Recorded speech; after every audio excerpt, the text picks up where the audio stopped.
Hello everyone. तो क्या हाल चाल है आप सभी के। उम्मीद करते हैं सब अच्छे से होंगे। एंड इस वीडियो में हम लोग क्लास 8 के 50 साइंस का क्वेश्चन जो आपका विज्ञान पेपर का एग्ज़ाम है उसके 50 क्वेश्चन को डिस्कस करेंगे, जो काफ़ी इंपॉर्टेंट रहने वाला है आपके लिए, क्योंकि यहाँ पे हम लोग 50 important question, most important question को डिस्कस करेंगे जो आपके एग्ज़ाम में देखने को मिल सकता है। ठीक है, तो वीडियो आपके लिए काफ़ी इंपॉर्टेंट होने वाला है, इसीलिए फटाफट से चैनल को सब्सक्राइब कर लीजिए, साथ ही साथ वीडियो को लाइक कर दीजिए। चलिए चलते हैं क्वेश्चन पे चलते हैं। कह रहा है यहाँ पे एक निम्नलिखित में सबसे छोटी कोशिका है। ठीक है, तो सबसे छोटी कोशिका क्या हो जाएगा आपका? Option number 1 mycoplasma. ठीक है, माइकोप्लाज्मा जो होता है वो सबसे छोटी कोशिका होता है। चलिए अगला सवाल देखिए। अगला सवाल कह रहा है कि डेंगू परजीवी का वाहक है। ठीक है, डेंगू परजीवी का वाहक है, तो इसका आंसर हो जाएगा आपका दूसरा नंबर मादा एडिस मच्छर। अगला सवाल देखिए। अगला सवाल यहाँ पे कह रहा है कि कौन सा धातु कमरे के ताप पर द्रव्य होता है। ठीक है, कौन सा धातु होता है जो कमरे के ताप पर द्रव्य होता है? तो 53 का आपका आंसर हो जाएगा पहला नंबर ब्रोमीन। ठीक है, ब्रोमीन हो जाएगा। चलिए अगला सवाल देखिए। कह रहा है विद्युत सेल में कितने टर्मिनल होते हैं? ठीक है, 54 में आपका हो जाएगा दूसरा नंबर, 2 टर्मिनल होते हैं। अगला सवाल देखिए। कह रहा है आदर्श ईंधन का गुण नहीं है ना, तो 55 का आपका आंसर हो जाएगा दूसरा महंगा। क्या हो जाएगा? महंगा। ठीक है ना, महंगा नहीं होना चाहिए। अगला सवाल देखिए। कह रहा बल है ना, तो बल शक्ति है, दाब है, घर्षण है या फिर अपकर्षण है, तो आपका इसका आंसर हो जाएगा चौथा नंबर अपकर्षण। ठीक है, अपकर्षण आपका यहाँ पे बल हो जाएगा। चलिए अगला देखिए। कह रहा समाप्त होने वाला प्राकृतिक संसाधन है, तो इसका आंसर हो जाएगा तीसरा नंबर खनिज। खनिज जो होता है वो समाप्त हो जाएगा, वायु समाप्त नहीं होगा, सूर्य का प्रकाश समाप्त नहीं होगा, है ना। चलिए अगला सवाल देखिए। कह रहा है वैश्विक गर्मी का कारक है। ठीक है, वैश्विक गर्मी का कारक है, तो इसका आंसर हो जाएगा दूसरा नंबर CO2। ठीक है, कार्बन डाइऑक्साइड। चलिए अगला सवाल देखिए। कह रहा है दूषित पानी से कौन सा रोग होता है? तो आपका इसका आंसर जो है वो हो जाएगा पहला नंबर टाइफाइड। ठीक है, दूषित पानी से टाइफाइड होता है। चलिए अगला सवाल देखिए। कह रहा है कि पृथ्वी के अचानक कंपन को कहते हैं भूकंप, तड़ित या एक और दो दोनों, इनमें से कोई नहीं, तो इसका आंसर आपका 60 का हो जाएगा पहला नंबर भूकंप। ठीक है, भूकंप इसका आंसर हो जाएगा। चलिए अगला सवाल देखिए। कह रहा है यहाँ पे कि द्वितीयक प्रदूषक है, द्वितीयक प्रदूषक है, तो इसका आंसर आपका हो जाएगा चौथा नंबर इनमें से कोई नहीं। ठीक है, इनमें से कोई नहीं। चलिए अगला सवाल देखिए। कह रहा है कोशिकीय श्वसन का सक्रिय स्थल है माइटोकॉन्ड्रिया, राइबोसोम, लाइसोसोम या ग्लोजी काय, तो आपका इसका आंसर हो जाएगा पहला नंबर माइटोकॉन्ड्रिया। ठीक है, माइटोकॉन्ड्रिया इसका आंसर हो जाएगा। अगला सवाल देखिए। कह रहा है कोशिका की खोज कब हुई? 1660 में, 1662 में, 1664 में या 1665 में, तो इसका आंसर आपका हो जाएगा चौथा नंबर 1665। चलिए अगला सवाल देखिए। अगला सवाल कह रहा है कि पेंसिल लीड बनाने में किसका उपयोग किया जाता है? तो 64 का आपका आंसर तीसरा नंबर हो जाएगा ग्रेफाइट। ग्रेफाइट का यूज किया जाता है। चलिए अगला सवाल देखिए। कह रहा है कौन जीवाश्म ईंधन नहीं है? ठीक है, तो इसका आंसर हो जाएगा दूसरा नंबर लकड़ी। लकड़ी जो है वो जीवाश्म ईंधन नहीं है। चलिए अगला सवाल देखिए। कह रहा है रगड़ने से उत्पन्न आवेश को कहते हैं, तो इसका आंसर हो जाएगा दूसरा नंबर स्थिर विद्युत। ठीक है, स्थिर विद्युत कहते हैं। चलिए अगला सवाल देखिए। कह रहा है विपरीत आवेशों के बीच होता है, तो इसका आंसर हो जाएगा एक नंबर आकर्षण। आकर्षण होता है विपरीत आवेशों के बीच। अगला सवाल देखिए। कह रहा है हार्मोन क्या है? भौतिक पदार्थ, रासायनिक पदार्थ या इनमें से दोनों या इनमें से कोई नहीं। ठीक है, तो इसका आंसर हो जाएगा आपका दूसरा नंबर रासायनिक पदार्थ। हार्मोन जो है वो रासायनिक पदार्थ है। अगला सवाल देखिए। अगला कह रहा है कि निम्न में से कौन जीवाणु जनित रोग है? तो इसका आंसर आपका हो जाएगा तीसरा नंबर क्षय रोग। ठीक है, जीवाणु जनित होता है क्षय रोग। चलिए अगला सवाल देखिए। यहाँ पे कह रहा है कि कौन सी गैस अत्यंत विषैली है? तो इसका आंसर हो जाएगा तीसरा number carbon monoxide. Carbon monoxide बहुत ज़्यादा, सबसे ज़्यादा जहरीली कार्बन मोनोऑक्साइड है। चलिए अगला सवाल देख लीजिए। अगला सवाल कह रहा है कि प्रोटीन का संश्लेषण होता है, तो इसका आंसर नंबर हो जाएगा दूसरा नंबर राइबोसोम में। ठीक है,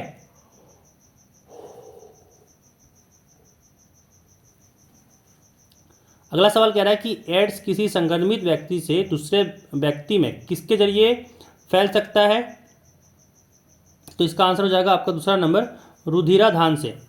ठीक है, रुधिराधान से। चलिए अगला सवाल देखिए, अगला सवाल देखिए, कह रहा है कि विद्युत धारा उत्पन्न करता है, तो इसका आंसर हो जाएगा आपका चौथा नंबर ऊष्मीय, रासायनिक एवं चुंबकीय प्रभाव। अगला सवाल देखिए, कह रहा है दाब का मात्रक है, तो इसका आंसर हो जाएगा आपका पास्कल भी हो जाएगा और न्यूटन प्रति वर्ग मीटर भी हो जाएगा। ठीक है, क्योंकि आप लोग पढ़े होंगे जो आपका दाब का फॉर्मूला होता है वो होता है F/A, है ना, बल बटा एरिया को। ठीक है ना, F हो जाएगा फोर्स के लिए, A हो जाएगा एरिया के लिए, तो बल बटा क्षेत्रफल हो जाएगा आपका। ठीक है ना, जो आपका क्षेत्रफल में लगाया जा रहा है बल, तो पास्कल और न्यूटन प्रति वर्ग मीटर भी दोनों होता है, इसीलिए इसका आंसर हो जाएगा तीसरा नंबर, 1 और 2 दोनों, तो 74 का तीसरा हो जाएगा आंसर। चलिए अगला सवाल देखिए, कह रहा ज्वाला में कितने क्षेत्र होते हैं, तो इसका आंसर तीसरा हो जाएगा 4 क्षेत्र होते हैं। चलिए अगला सवाल देखिए, कह रहा मुकुलन द्वारा जनन किस में होता है, तो इसका पहला नंबर हो जाएगा हाइड्रा में होता है। चलिए अगला सवाल देखिए, कह रहा अधातुओं के ऑक्साइड होते हैं, तो इसका पहला नंबर हो जाएगा अम्लीय। ठीक है, अम्लीय होते हैं।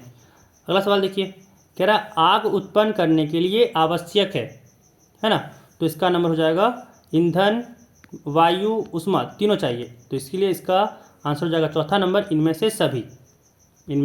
चलिए अगला सवाल देखिए, कह रहा मलेरिया रोग का कारण है, इसका आंसर हो जाएगा पहला नंबर प्रोटोजोआ। ठीक है, प्रोटोजोआ कारण है मलेरिया रोग का। अगला सवाल देखिए, कह रहा निम्नांकित में कौन विद्युत का कुचालक है।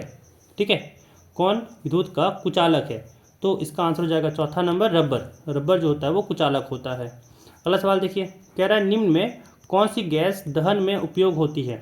ठीक है, कौन सी गैस दहन में उपयोग होती है, तो 81 का आपका आंसर हो जाएगा दूसरा नंबर ऑक्सीजन का उपयोग होता है। अगला सवाल देखिए, कह रहा है बेलों द्वारा गाड़ी खींचना किस बल का उदाहरण है। ठीक है, तो इसका आंसर हो जाएगा दूसरा नंबर पेशीय बल। ठीक है ना, वो तो अपना जान लगा के ही खींचता है ना, इसीलिए पेशीय बल हो जाएगा। चलिए अगला सवाल देखिए, कह रहा है एक अधातु जो कठोर होता है वह है, तो इसका आंसर आपका हो जाएगा, सबको पता होगा, हीरा सबसे ज़्यादा कठोर होता है, हार्ड सबसे ज़्यादा हीरा होता है। चलिए अगला सवाल देखिए, कह रहा है कि निम्न में से कौन संश्लेषित रेशा है। चौथा नंबर हो जाएगा इसका रेयॉन। ठीक है, इसका आंसर रेयॉन हो जाएगा। चलिए अगला सवाल देखिए, कह रहा है किस प्रदूषक से ओजोन परत का क्षय होता है। ठीक है, तो इसका आंसर हो जाएगा आपका तीसरा नंबर क्लोरोफ्लोरोकार्बन, CFC। ठीक है, क्या होता है, क्लोरोफ्लोरोकार्बन से। चलिए अगला सवाल देखिए, कह रहा है एक उग्मनज में पाए जाने वाले केंद्रकों की संख्या होती है, तो इसका आंसर हो जाएगा पहला नंबर 1। ठीक है, 1 हो जाएगा। चलिए अगला सवाल देखिए, कह रहा है चीनी को अल्कोहल में बदलने की प्रक्रिया क्या कहलाती है, तो इसका आंसर हो जाएगा दूसरा नंबर किण्वन। ठीक है, किण्वन कहलाती है। चलिए अगला सवाल देख लीजिए, अगला सवाल यहाँ पे कह रहा है वृद्धि हार्मोन का स्राव करने वाली ग्रंथि का क्या नाम है, तो इसका आंसर हो जाएगा आपका तीसरा नंबर पीयूष ग्रंथि। ठीक है, पीयूष ग्रंथि इसका नाम है। अगला सवाल देखिए, कह रहा एक धातु का दूसरी धातु पर परत चढ़ाने को कहते हैं, तो इसका नंबर आंसर हो जाएगा तीसरा नंबर विद्युत लेपन। ठीक है, विद्युत लेपन कहते हैं। अगला सवाल देखिए, अगला सवाल यहाँ पे कह रहा है कि जंतुओं द्वारा प्राप्त खाद्य पदार्थ है ना, तो देखिए जंतुओं से प्राप्त होता है शहद, दाल तो हम लोग उगाते हैं, फल भी वो पेड़ से होता है, चावल जो है वो होता है आपका, वो भी हम लोग उगाते हैं फसल से, लेकिन शहद जो है वो जानवरों द्वारा मिलता है। ठीक है, तो यहाँ पे हो जाएगा शहद। चलिए अगला सवाल देखिए, कह रहा है किसके प्रयोग से घर्षण कम किया जाता है। ठीक है, तो ग्रीज या फिर तेल या 1 और 2 दोनों या फिर इनमें से कोई नहीं, तो इसका आंसर हो जाएगा तीसरा नंबर, क्योंकि ग्रीस से भी और तेल से दोनों से घर्षण कम होता है। चलिए अगला सवाल देखिए, कह रहा है एक टेडपॉल जिस प्रकार वयस्क होता है वह है, तो इसका आंसर हो जाएगा दूसरा नंबर कायांतरण। ठीक है, कायांतरण है। चलिए अगला सवाल देखिए, अगला सवाल यहाँ पे कह रहा है कि मानव कान का सर्वथा प्रास है, तो इसका आंसर हो जाएगा आपका दूसरा नंबर 20 हर्ज से 20,000 हर्ज। ठीक है, चलिए अगला सवाल देखिए, अगला सवाल यहाँ पे कह रहा है, कह रहा है क्लोरोप्लास्ट किसमें पाया जाता है, तो इसका आंसर हो जाएगा तीसरा नंबर हरी पत्तियाँ। ठीक है, हरी पत्तियों में पाया जाता है। अगला सवाल देखिए, कह रहा है आवर्त काल का एसआई मात्रक है, तो इसका आंसर हो जाएगा दूसरा नंबर सेकेंड। ठीक है, सेकेंड होता है। चलिए अगला सवाल देखिए, कह रहा है 1 किलोग्राम भार बराबर होता है, तो इसका आंसर आपका हो जाएगा चौथा नंबर लगभग 10 न्यूटन। ठीक है, लगभग 10 न्यूटन के, वैसे 9.8 न्यूटन होता है करेक्ट चीज़, लेकिन यहाँ पे लगभग 10 न्यूटन हो जाएगा। चलिए अगला सवाल देखिए, अगला सवाल यहाँ पे कह रहा है कि आपतन कोण परावर्तन कोण के बराबर होता है ना, तो इसका आंसर हो जाएगा आपका 1 नंबर सदैव। आपतन कोण जो होता है वो परावर्तन कोण के सदैव बराबर होता है। ठीक है, चलिए अगला सवाल देखिए, अगला सवाल कह रहा है कि श्वेत प्रकाश में कितने रंग होते हैं, तो इसका आंसर हो जाएगा दूसरा नंबर 7। ठीक है ना, श्वेत प्रकाश में 7 रंग होते हैं। विबग्योर तो आप पढ़े होंगे, विबग्योर पढ़े ना, बेजानी पिनाला।